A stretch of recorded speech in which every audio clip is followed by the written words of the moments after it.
Hey beautiful souls, welcome to Let's Crack It after a long time. I hope आप सब लोग अपनी पढ़ाई बहुत अच्छी तरीके से कर रहे होंगे और आप सब स्वस्थ होंगे। This is day 18 of my 100 days syllabus completing challenge. मैंने कम से कम 1 महीने से वीडियोस नहीं डाले हैं और मैंने अपने इस चैलेंज को वहीं पर रोक के रखा था जहाँ तक आप लोगों को बताया था। उसके बाद मैंने पढ़ाई किया था, लेकिन मैं इस चैलेंज को कंटिन्यू नहीं कर रही थी। मैं नॉर्मली पढ़ाई कर रही थी, एनसीईआरटी रीड कर रही थी या फिर क्वेश्चन प्रैक्टिस कर रही थी, रिवीजन कर रही थी, कुछ भी कर रही थी। मैं ये पंच वाले बुक से कर रही थी पढ़ाई एंड क्लासेस ले रही थी, जो भी कर रही थी मैं उसको मतलब सिलेबस कंप्लीटिंग चैलेंज में काउंट नहीं कर रही थी, क्योंकि मुझे इस चैलेंज को, इस सीरीज़ को आप लोगों के साथ कंटिन्यू करना था। तो मैंने उसको वहीं पर ही रोक कर रखा था। एंड पिछले कुछ दिनों में बहुत ज़्यादा मतलब तबीयत ख़राब रही है ठंडी की वजह से। अभी विंटर सीज़न चल रहा है तो कभी नाक बंद, कभी कुछ ऐसा होता रहता है। And I do not mind, क्योंकि लाइफ के ग्राफ में तो ऊपर जाएगा देन नीचे आएगा तभी तो फिर ऊपर जाएगा, इसीलिए मैं उसको माइंड नहीं करती। और हाँ, हमारे पास टाइम बहुत कम रह गया है, मतलब बोलेंगे तो 4 महीने भी रहे ही नहीं। उसमें से हमको सिलेबस कंप्लीट भी करना है, रिवीजन करना है, फिर मॉक टेस्ट देना है, टॉपिक वाइज एमसीक्यू सॉल्व करने हैं, बहुत कुछ बाकी है। तो इसीलिए मैं अपना डे 18 को अभी से कंटिन्यू कर रही हूँ। एंड मैं अपने आप से मतलब उतना लेके चल रही हूँ अपने आप को माइंड में रख के कि मैं यहाँ से चैलेंज को ना ही पॉज करूँगी और ना ही रुकूँगी, मैं इसको कंटिन्यू ही करूँगी। और हाँ, मैं आप लोगों को बता दूँ, मैं कल इसको लिख करके सोई थी रात में सोने से पहले अपनी, हियर यू कैन सी, मैं कल रात को सोने से पहले इसको लिख के सोई थी टू डू लिस्ट। मतलब मैंने बस रफली इसको इस कॉपी में लिख लिया था अपनी इस डायरी में कि मुझे क्या क्या करना है। मैंने बहुत लिखा तो बहुत कुछ था, लेकिन इनमें से मेरा सारा कंप्लीट नहीं हो पाया।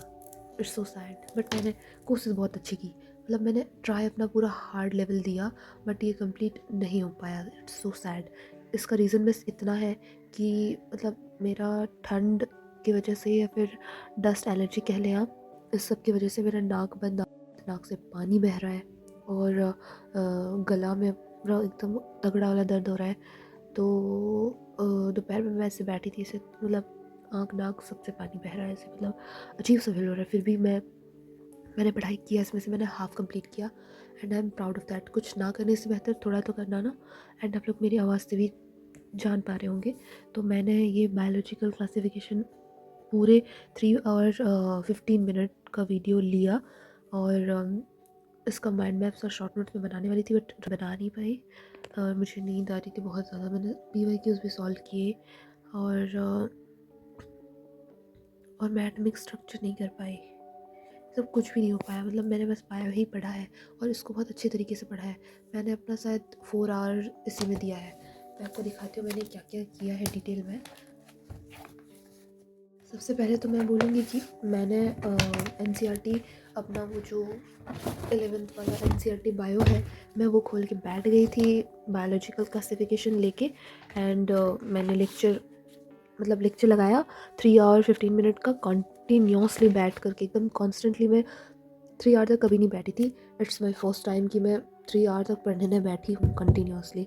मैं बैठती थी बट बीच में गैप लेती थी, बट इस बार मैंने कोई गैप नहीं लिया, पूरे 3 आवर में ये सब कंप्लीट किया।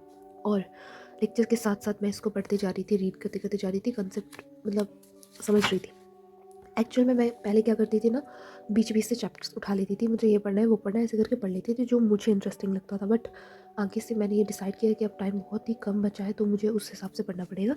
तो मैं अभी से क्या करूँगी ना, मैं अपना मतलब सीरियली पढ़ूँगी कंटेंट के हिसाब से। जैसे कि अब मुझे चैप्टर 1 से लेके सीरियली जाना है, पूरे सिलेबस को कंप्लीट करना है, अब कहीं रुकना नहीं है। मैंने ये चैप्टर पहले भी कर रखा है, बट मैं फिर भी मैं स्टार्ट कर रही हूँ तो इसको करना तो बनता है, इसलिए मैंने इसको किया। एंड मैंने किया इसको फिर से दोबारा, बट अब रुकना नहीं, अब मतलब सिलेबस कंप्लीट करके ही रुकना है। मतलब रुक जाऊंगी तो फिर मैं मतलब 4 चैप्टर्स को बार बार रिपीट कर रही हूँ, तो that is not right for me right now because we have no time. तो ये चैप्टर मैंने कंप्लीट किया पूरा, वो भी मुझे बहुत अच्छा लगा। एंड गले में काफ़ी दर्द हो रहा है, बोला नहीं जा रहा। फिर मैंने उसके बाद इसकी जो पीवाई की बुक है, मैं इसको लेके बैठी थी कि सॉल्व करूँगी। ये जो PW का 38 ईयर्स पीवाई की बुक है, इसको मैं लेके बैठी थी सॉल्व करने में। बट इसके जो क्वेश्चंस दिए हुए हैं, मतलब ऑसम लेवल, क्या ही बताऊँ, मतलब अजीब क्वेश्चन दिख रहे हैं। बायोलॉजिकल क्लासिफिकेशन लिख के बैठी तो इसके शुरुआती कुछ क्वेश्चंस 2024 या 2022 ऐसे करके, मतलब 2015 तक का 16 तक का क्वेश्चन सही है। जैसे ही सिलेबस इधर का आता है, मतलब 2012, 11, 10, ये सब क्वेश्चन इतने क्रिटिकल, इतने कॉम्प्लिकेटेड आते हैं, मुझे कुछ समझ ही नहीं आता, क्योंकि उस टाइम सिलेबस अलग था। और 2019, मतलब 2000 के नीचे आ जाओ तो क्वेश्चन और भी अजीब आते हैं, एकदम अजीब। तो ये कुछ समझ नहीं आता, मैं ये सबको स्किप कर दिया मैंने। बस जो जो मेरे सिलेबस के हिसाब से आ रहा था, मेरे समझ में मैं किए जा रही थी, ये सब मैंने किया जो मेरे काम का है। और ये सब मैंने छोड़ दिया, स्किप कर दिया जो मेरे काम का नहीं है। ये सब मुझे कुछ समझ नहीं आ रहा। ये सब 1989 का है। अब मुझे ये सब आता नहीं है, मेरे सिलेबस में ही नहीं है, मैंने पढ़ा ही नहीं है, मैं करूँगी कैसे इसको सॉल्व, इसलिए मैंने इसको स्किप कर दिया। ऐसे करके मैंने थोड़ा बहुत सॉल्व किया है, मतलब अगर मैं देखूँ तो मैंने बहुत ही कम सॉल्व किया है। यू कैन सी हियर, मैंने बस 50 तक लिखा था काउंट की, 100 करूँगी, 50 करके फिर 50 इधर करूँगी। बट उसी के बीच में ही वो क्वेश्चंस, मतलब ये जितना मैंने किया है ये सब चुन चुन के गिन गिन के किया है जो मेरे सिलेबस का है। बाकी ये सब कुछ मेरे सिलेबस का था ही नहीं, तो बहुत ही ज़्यादा दिक्कत हो रहा था। मैंने इसमें से बस गिने चुने कुछ सवाल किए हैं, और मेरे पास ना ही पेशेंस है और ना ही टाइम है। It's already 11 PM at night, so I am ending my day here. So this was day 18 of my 100-day syllabus completing challenge. Not so much well, but chalega. Hoping for the best tomorrow at day 19. See you guys next in day 19. Do not forget to like, share and subscribe. And take care of yourself.